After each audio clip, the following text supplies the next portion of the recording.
So this is a story about being afraid of something, even though you've never done that thing or really know anything about it. And then you get a chance to do it, and you realize, of course, something about this thing that you were afraid of, but also, of course, something about yourself.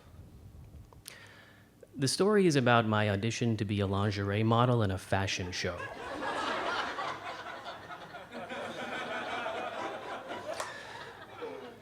I'm going to tell you this story in 3 parts. The first part is arrival at the casting. Part 2, change room. Part 3, audition / funny thing that happened after the audition. Part 1, arrival. The year is 2010. It's wintertime, and we are in England. The model casting happens at one of these restaurant / lounge places. On the main floor is the lounge, and this is where all of the potential models gather and mill and wait. Upstairs is the restaurant portion, which on this day is strewn with model casting apparatus. Both areas, you can imagine, chaos. Now, on the way over to the casting, I remember thinking to myself, how ironic that the model casting is at a resto lounge. And you know what I mean, one of these like King West specials, right? The place where pretty people pose and peacock, trying to attract other pretty people. A literal meat market, right? Places like this make me sick to my stomach, partly because I think that my pickup strategies are authentic,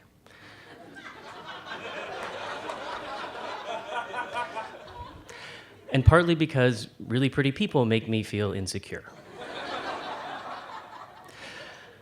So I arrive at the model casting, and of course, my sort of flaccid meat markety prejudice is totally obliterated, but for 3 surprising reasons, which I will share with you now. First, it turns out that a room full of potential models is less like a meat market and more like a museum of Italian marble sculpture. The room is strafed with beautiful people, mostly female, some male, and everybody is in a real way classically beautiful. Discernible elements of form, curvature, proportion. Everyone is radiant. It feels like being inside the Renaissance.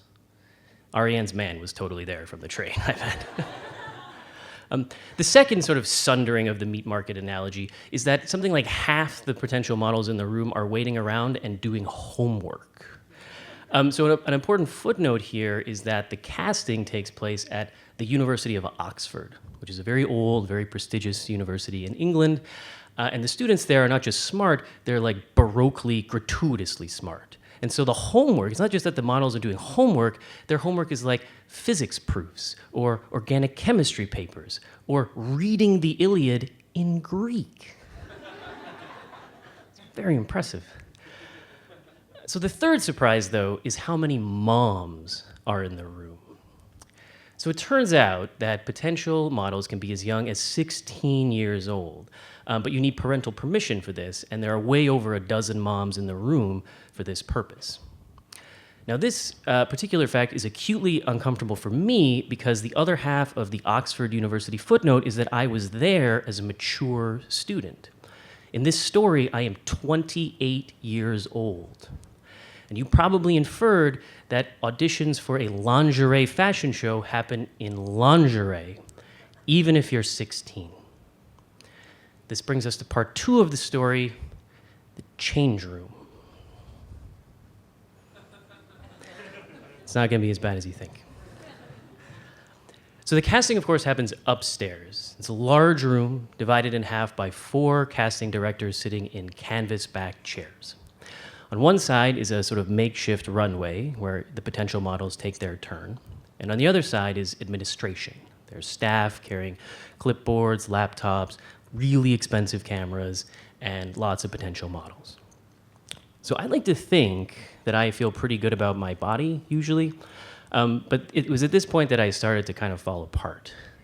So downstairs, the potential models look sort of like Greek sculptures. Upstairs, striding around purposefully in their really expensive underwear, they look like gods of Norse mythology. Outrageously fucking beautiful. But the casting directors are totally nonplussed by this. They sit there and they frown and they make notes. There's loud music playing. Cameras constantly flash. It's very overwhelming. And amidst all of this, I am dispatched to the men's room to change into this pair of underwear and these dress shoes. Incidentally, it turns out that pairing underwear with evening shoes is way more strange feeling than mainstream media would leave you to believe. So amidst all this beauty and pageantry and potential bodily scrutiny, I run to the men's room and I break down. By which I mean that I drop down to the floor of the men's room and I start doing push-ups. And when that's finished, I sit down on the toilet tank and I start doing reverse crunches, which kind of look like this. And all this is happening when I'm wearing my dress shoes and my underpants, which means that not only my hands, but my chest touched the floor of this men's room.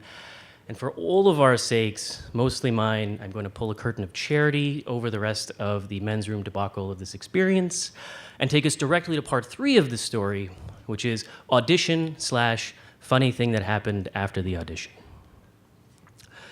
So the audition itself takes about 30 seconds. There's this sort of mock runway by the casting directors who are, to a person, professional, gracious, and pro. They thank me for coming, and they tell me how it works.